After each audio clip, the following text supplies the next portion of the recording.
Hello, today I'm going to talk about KPIs for employee productivity. This is part one. Look for part two. This is a novel concept. We are in a work revolution, and it's time for novel concepts to come along, right? It's time to change the way work works.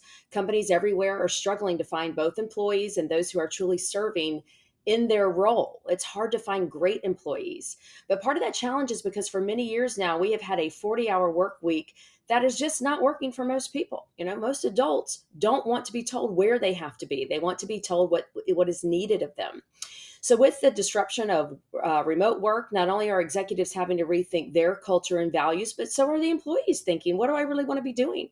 So, here's an example of what I'm talking about with establishing a KPI agreement versus one of time.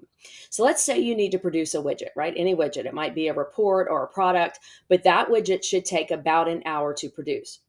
So, with today's standards, you could say, I expect that you produce 40 of these widgets per week. Okay. So, they don't all need to be delivered by Friday at 5 o'clock, which doesn't always make sense because everyone knows you're not looking at work or the widget that's produced over the weekend. It just needs to produce by when you are going to look at it, which is Monday morning at 9 a.m. That's when you need these 40 produced.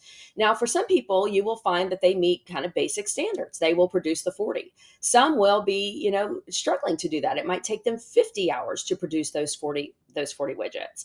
And then of course some you have superstars and they will produce those 40 widgets in only 30 hours.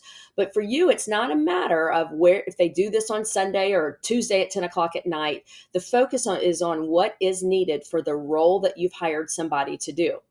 So you also want to have short turn times. If you do require widgets to be turned in monthly and they're not, then you're really kind of screwed, right? Because you have a whole month's worth of backlog that you're working with. So weekly may be a more manageable time frame, maybe twice a week. It's whatever it is that is needed for your company.